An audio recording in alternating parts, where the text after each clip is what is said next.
mainly local, but we occasionally have a little more general speakers. And we're going to have a speaker on the Welsh in America, Western Pennsylvania, and this area. Someone from the Welsh Society is going to come. They offered to come and speak, and we said yes. And in December, we're hopeful very much of having a speaker to come to talk about Watkins, who's the architect for the Morrow Field. So we're getting our schedule together. We had our first successful walking tour the other day, and it was sold out, and we hope to have another one in another area of Squirrel Hill maybe in the fall. So that's what we do. We welcome memberships, but we don't require memberships to come to these meetings. A lot of our focus in our group has been on the institutions that operate in Squirrel Hill and have made a difference, and their history, as well as always talking about what they're doing now. We've had a lot of the Jewish temples, a number of the churches. We tried to get police and fire. They haven't been able to find a speaker. We've had some businesses, and both our speaker tonight and next speaker represent the very important real estate industry and its impact on our neighborhood. Todd Reidbord, do I spell it? Yes. That's right. Todd is our speaker tonight. We're very glad to have him. He's going to talk about how Walnut Capital got started, and then we'll see how this discussion goes. Thank you.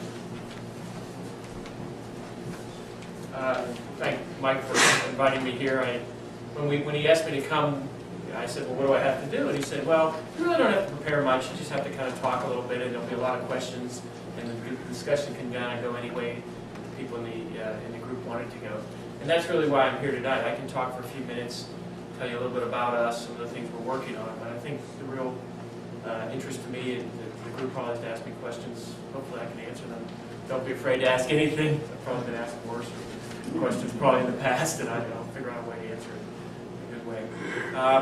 The history of Walnut Capital, not too exciting.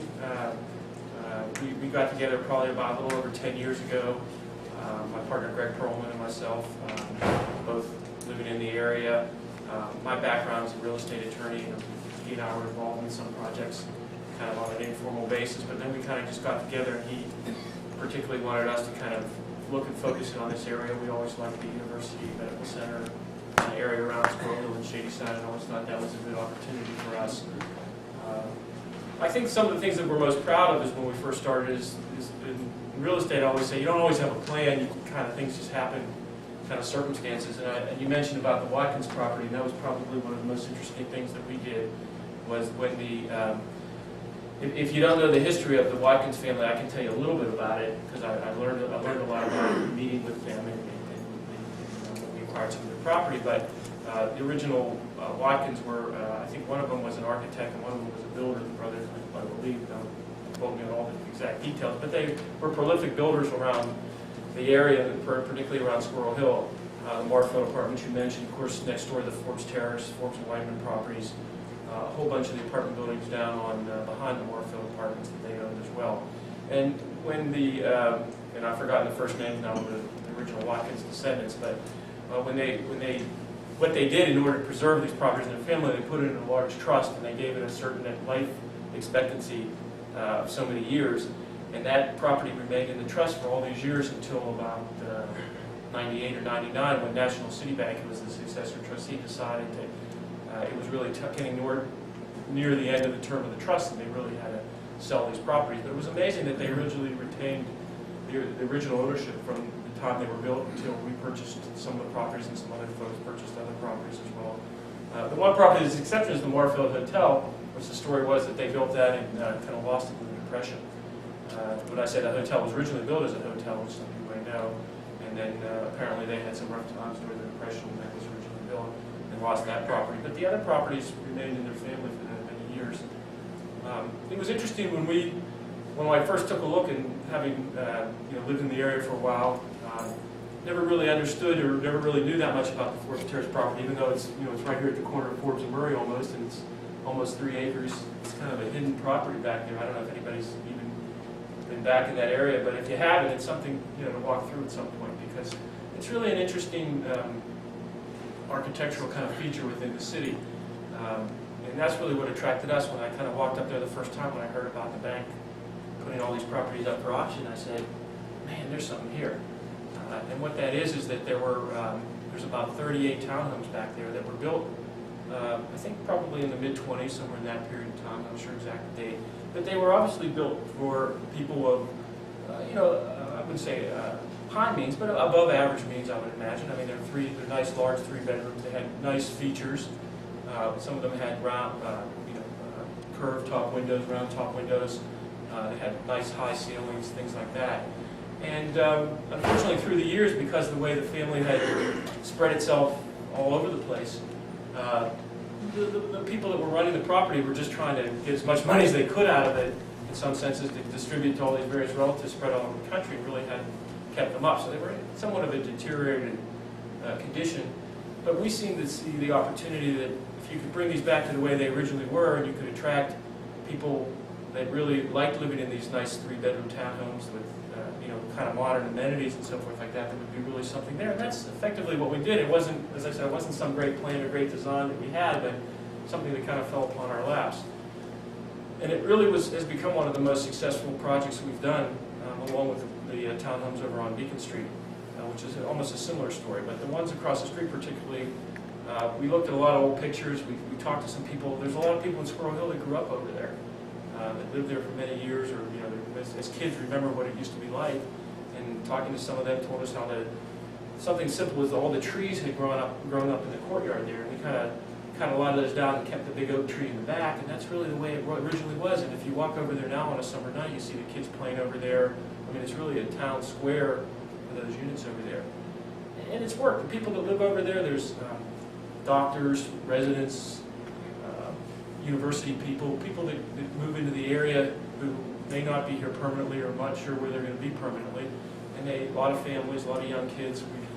They always say there's something in the water. There's more people that have been born over there probably in the last 5 years than in many, many years. A lot of young kids have been, that have been raised over there, at least for the time. And most people stay 3 or 4 or 5 years, and then they move on to wherever they're going, or stay in the neighborhood, or go back to where they came from, kind of thing. But it's been a really nice opportunity for us. And I think if you look at from the overall perspective of Squirrel Hill, it's been a nice thing for Squirrel Hill. It's really we've been able to attract. The rents are high, but as I said before, when we first started, they were even higher compared to the other properties. It seems like it's spurred a little bit of a renaissance in terms of other folks fixing up their properties as well, because it showed that there is a market in Squirrel Hill for people that want those kind of nice living style with air conditioning and newer kitchens and things like that. Well, the charm and the convenience, obviously, the uniforms converted. I mentioned the Beacon Street project that most of you know about. We call it Beacon Commons now. That was originally a Scheibler design property. That was again, it's a very similar story. It was in the Hamilton Real Estate Company originally built it. There's some old pictures in some of the old books that we've seen what it originally looked like.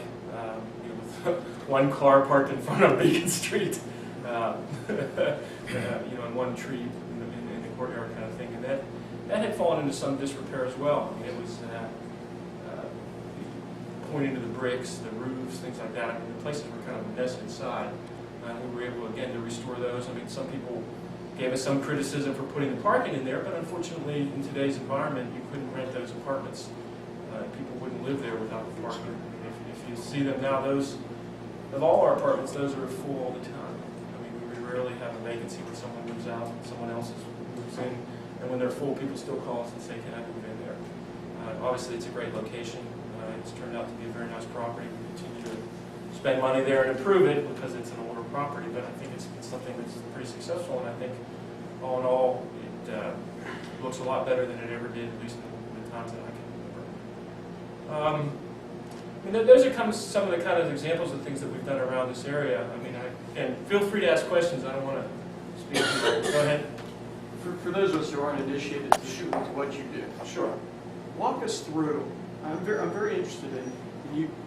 You say there's really not a plan, but obviously you have to have some type of business plan for the company, and then you go out and acquire these properties. And how do you buy one of these things, and how do you assemble the capital, You know, can you just give, for the uninitiated, Oh, sure. with that, and don't use numbers. Oh, okay. I won't give you any secrets, don't worry about that. Yeah, I'm saying, don't use numbers, Ronnie, because I don't understand. It's funny because people ask me all the time, and I get calls from friends or whose relatives or kids or whatever saying, I want to get into real estate business. How do you get into real estate? It's the same, basically the same question. And you said you have a business plan, and it's an interesting business because you really don't have a business plan. You try to have a business plan, but you have to take the opportunities as they become available. Particularly in a place like Pittsburgh, it's not Phoenix or Las Vegas or something like that, where properties are constantly moving around and people, there are new opportunities. Here, you kind of have to come take advantage of what the opportunities that become available. I mean, you can't just say, I'm setting out to do this and go for it, because it just might not happen.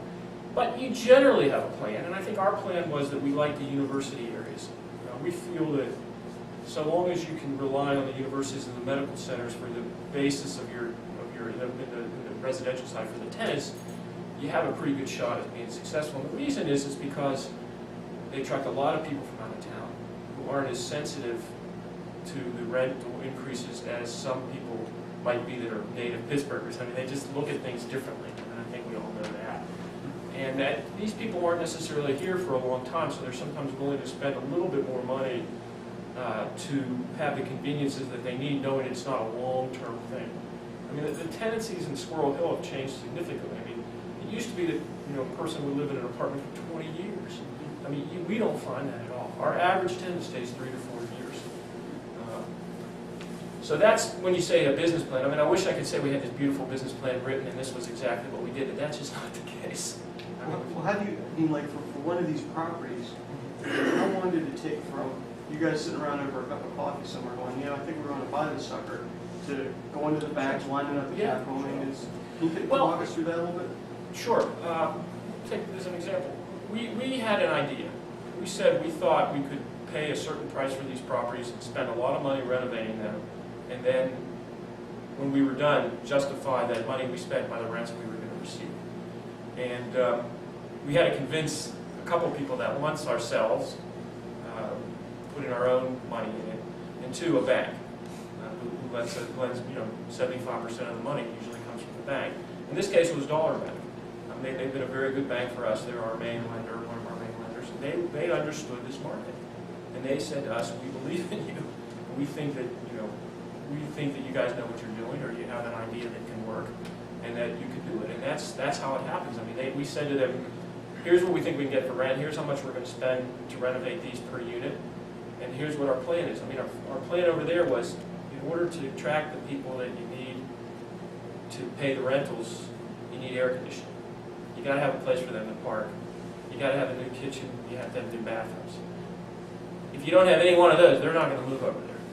You couldn't rent one of those apartments out there if some guy who's a medical resident or a doctor or a professor or something can't drive home at night, pull his car in there, park there, walk to his unit. You couldn't rent the first one. Particularly if they're coming from out of the town or out of the country, they just won't put up. Same with air conditioning. I mean, you just have to have it. You're not going to have families with young kids live over there without air conditioning. So those are the kind of things that you just have to have this formula to work. And you have to have, of course, once you've done it once, you're an expert, and it's easier the second time around. So we were successful here. Beacon Street worked pretty well. We've done some other renovations in Shadyside. So once you kind of have a formula down, you get better at it. But the first time you do it, you need a good solid lender that's going to stick with you. Sure. What are the rent ranges of your properties? Well, I'll break them down. In terms of the townhomes, which I've talked about mostly, they probably started around $1,500 a month. And they go all the way up to about $2,500, $2,600 a month for the new ones. I don't know if anybody's been back behind the four stairs next door where there's 7 new townhomes that we built in the back. We tore down all those old garages that were full of rats, drug dealers, things like that. We got rid of all those people and put some nice townhomes up there. In terms of just the regular apartment stock in Shadyside and Squirrel Hill, it ranges. I mean, our units probably started at a low of probably about $600 a month. Probably go up to about $1,200, $1,300 a month. Do you have particular architects that you use, and are you concerned about, I mean, obviously you said you had pictures of the historic, how the places looked. I mean, are you trying to keep some of the look of the places, the exterior look? We do. I mean, we're not perfect, and it's hard to be perfect. I mean, in this market, I mean, again, I wish we were in New York City or Washington DC or someplace like that where you have a better chance of being perfect in terms of the renovation. But we've used a number of different architects. I think when we designed the new townhomes over there and behind the parking lot, I thought we tried to respect the details and some of the architectural features of the old townhomes. We've tried to maintain the exteriors, as they have been. I mean, we didn't close in any windows. We didn't, put glass block in where it wasn't appropriate. Our architect talked me out of that one. And some of the, some of these old homes were built with those windows that are almost at ground level. And I thought, well, geez, we should, for safety reasons, but she kind of talked me out of that. So we've tried to respect that. And I think that's been a good selling point as well. I mean, people want that. I mean, they want to feel that it's something that's been there for a while, yet has the modern conveniences. Yes. Presumably there are tenants in these places when you buy it. And you get rid of renovation. Right. And that takes a year or so of leasing. Yeah, you basically wait for the leases to go up. I mean, it's been our experience that, and at least the properties that we bought, is, as I said, I can use a couple examples, is that the tenants, the people that had owned it before us were really managing it to suck all the money they could out of it and really hadn't put much money in it. And not their fault in the sense that, unfortunately, the way the family had spread out, the Watkins family had spread out all over the country, they had like 27 different, and don't quote me on the number, people that got a share of this money. So they were trying to maximize that. And they had let the things go down. I mean, the people living there were not the same type of tenants that we had attracted. So naturally, they, when we told them about our plans to renovate and so forth, most of them were prepared to move. I mean, they just couldn't, there wasn't what they were looking for in terms of theirs. But yeah, you're right. You have to, wait till the terms expire and then the people naturally move. Yes? Okay, so how is it dealing with our friends down at City Hall? How long did it take you to get through the permitting process for something like this? And do you think that the city's, let me put it this way, do you think that the city is being more responsive to these renovations? Are they getting, either changing the codes or making the process more simplified to assist you? It's a good question. I should say, I'm on the planning commission of the city. Bob O'Connor appointed me, so I'll say that. I'll take my hat off of that. Don't quote me in terms of being on that. But and it's one of the things that I actually personally was involved with Bob O'Connor, and he's committed to doing, is making the process smoother in the city, make it more friendly for people to do things. The truth of the matter is, for renovations, it's not too bad. I mean, they don't really give you much of a hard time. I mean, there's obviously code issues. In terms of reviewing things, in the city there really isn't that much oversight. I mean, there probably should be more. There's more oversight in new construction than there is in exterior or interior renovations. So the permitting process isn't that bad. I mean, obviously you want to follow the biggest issues is bringing the things up to code. I mean, the electrical, plumbing codes, things like that. And it's interesting in the city, I mean, there's no kind of property maintenance code in the city, in the sense that the city doesn't have the right to come in and inspect existing units to see if they're up to code. But when you go to renovate, then they have the right to do it. So it's a little bit of a funny situation because they force you to do things when your neighbor next door is sitting there with a fire hazard kind of thing. So, and I wouldn't say the code issues are that important in terms of renovations. New construction, I do agree, it's very, very difficult in the city. To get a building permit to build something new in the city, you have to go to 5 different buildings and 5 different offices, and 3 people are on vacation anytime you go down there. But I think they're getting better at it. I think they're committed to get better at it. We'll see. Todd? Yes? Within the bounds of privacy, about how many units does Walnut Capital own? Well, throughout the area, we probably have about 1,800 units. We have probably about 600 units within the city. Then we have a large complex of units out in Monroeville, and another large complex of townhomes out in North Huntington. Of your 1,800, what percentage? I assume it's fairly small. Did you newly construct? Very small. Yeah, I mean, very, very few. A dozen, maybe at the most. I mean, A dozen, maybe at the most. It's interesting, in Pittsburgh,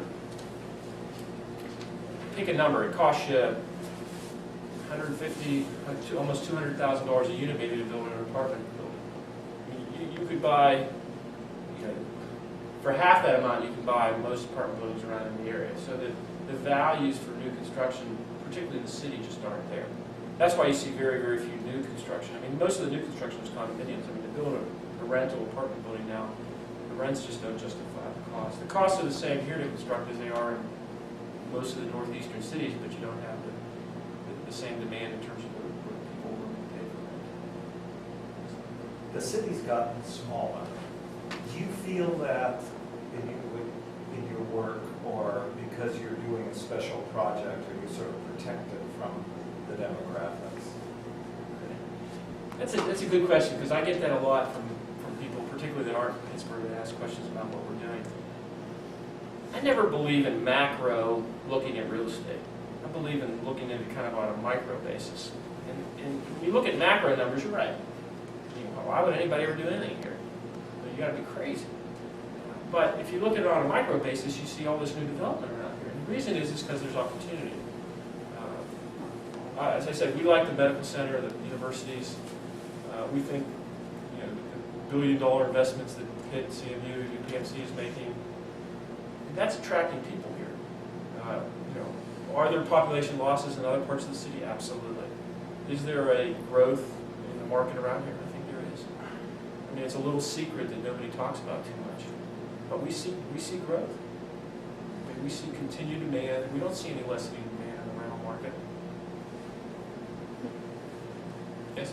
Are you involved in any of the areas that are being upgraded? For instance, Lawrenceville, and I don't know about the Hill District. I don't know what's going on there, but I know some things are going on there. We really, it's a good question. We really have not been involved in that. It's the curse a little bit of being a little bit larger a developer. It's harder for us to go into those areas on a smaller basis and do things. If you see most of the developers in the up-and-coming areas are sometimes a little bit smaller, have a little bit more entrepreneurial abilities to get in there with their hands and do some of the work themselves and really take a chance. As we've grown bigger, it's just harder for us to do that. It's a good question. I wish sometimes I wish we could. I thought it would be easier. It's harder to do them on a larger scale than for us to get involved on a small little project. I mean, people call me all the time and say, I have a 2-unit building here, will you come take a look at it? I can't look at it. It's just not something that we can get involved with for our time. Yes? Are you competing at all with what's going on downtown? That's an interesting question. It's a good question. We have not seen that. I'll tell you, when there has been some new construction of apartments around here, particularly down at the waterfront on the south side. Downtown really nothing's happened down there yet. I mean, there's a lot of talk. There's very few units. I mean, the Heinz Lofts, I don't consider that downtown. And there's the new old building at the old Armstrong Cork Factory. I don't know if anybody's been down there lately, but I haven't been inside. It's absolutely beautiful what they've done from the outside. But I haven't seen an exodus of people from this area moving down there. We saw a little bit of that when the waterfront, those apartments opened down there, a little bit, not much. To tell you the truth, we've seen them come back. That has not been, for people that are used to living in the Shady Side Squirrel Hill Market, that going down the waterfront has not been an alternative they've been happy with. South Side, I think, has been very successful. I'm envious of the apartments down there. I think they're great. We personally haven't seen much. We haven't seen people move from our places down there. I don't know exactly where the tenants are coming from there. I assume they're the same type of people. I guess there's just more of them, and maybe they're bringing them from other areas. I mean, other areas in the South Side and so forth. I haven't personally seen that. Downtown remains to be seen. I think it's great what's happening downtown. I don't know exactly whether that's going to attract people from the Squirrel Hill, Shady Side kind of market, or whether it's more designed to attract people from suburban markets that don't want to commute and so forth. And the beauty of living here, which everybody knows that lives around the area, is you can be downtown in 10 minutes. Why you don't need to live downtown if you live around here, I think. Yes, sir. Yes, sir. Just curious about the Armstrong Court building. Do you know anything about the development? It looks like it's being developed. Yeah, I mean, I know what I read in the papers and hear through the grapevine. I mean, it's a group, I think, out of Chicago, but I'm not for sure that came in and They put together a group, they got some historic tax credits to do the deal. They've renovated the whole building, there are apartments and some retail apparently, and it's supposed to open pretty soon. I don't know if anybody else knows more about it. The Armstrong Courts building was discussed for development for 5 or 10 years, and there were... Longer than that, I'll tell you, when I first got out of law school in 1985, it was discussed for development, so it's been longer than that. I have some familiarity with it, and I don't think it was delayed because Pittsburgh wasn't ready. There were ownership issues. The folks who owned it always wanted to partner and not sell. And it took them a long time to find a group of partners that would work with them to now put it together. Because the group here is part of the ownership group. Chicago has most of the money in it. But finding a marriage, it's much easier to sell one of those buildings to someone than they do it on their own. And they didn't, the Pittsburgh owners of that didn't want to, so it took longer. How big of an impact is something like Chevy Plaza? You mean the renovation down there? The one they just opened? I don't know, but I love it. Could you repeat the question? We can't hear. Oh, I'm sorry. He mentioned the complete renovation of Shenley Plaza down there. How will that impact us? I think everything that happens within the university's area, which I include Shadyside, Squirrel Hill, Oakland, is good. I mean, when I read that the Hillman Cancer Center is expanding, when I read that they've redone the plaza, when I read whatever I read, it's good. I mean, it's another thing for the quality of life in the city. I mean, we're constantly competing with suburban markets in terms of quality of life and opportunity. And anything we do is fantastic. I'm in favor of everything. I'd like to ask you, when you think about the business district size of it has something to do with why, like Squirrel Hill, maybe has a little more vibrant retail businesses than the downtown has at this particular time. It has something to do with why you have more going live in the downtown. Todd, can you repeat that? Sure, I think the question is, does the business districts, and I would add Shadyside to that as well, Yeah. the Squirrel Hill and Shadyside, contribute to the viability of this area? 100%. 100%. I mean, again, why do people want to live here? It's easy to work, it's easy to shop, it's easy to go out to eat, it's easy to exercise, go to the parks, things like that. And that's what I think is, again, all that stuff is good. I mean, I think, from Squirrel Hill, of course, it's gone through a change. I think the waterfront's hurt some of the retail, but it's reinvented itself with, restaurants and things like that, which when you stroll up and down, there's still a lot of activity. Shadyside's been great, Walnut Street's been great. Some people complain there's too many chains. Without the chains on Walnut Street, all those other businesses would be out of business. So it's a good thing to have that nice mix. It's the most viable retail corridor in the city. It continues to be. But I think it's great. There's a lot of big businesses coming to East Liberty. What do you see in the way of positive development? It's interesting, and we like it. We like it a lot. It's been renamed East Side. We don't even call it East Liberty anymore. Well, East Liberty is East Liberty, but the area that you're referring to, I think, and I was looking at an aerial photo, and you look at kind of that band that goes from kind of like Penn and Fifth, and it wraps all the way around to Whole Foods, around towards the Bomb Corridor. It's really East Side, and that's what Steve Mercedes group and so forth kind of coined that name, and it's kind of stuck.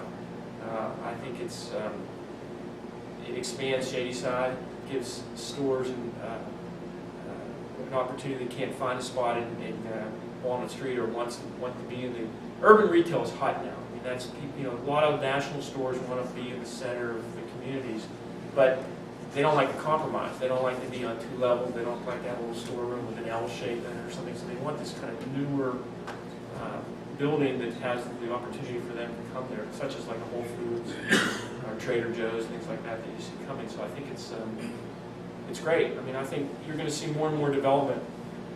Rising Science School, I think, is a good opportunity. I guess people have been reading the papers. The school board voted to close the school. It's going to be sold within the next 2 or 3 years after they move some folks out of Shenley and redo that. I think that's a great opportunity for residential development. I think it's it just continues.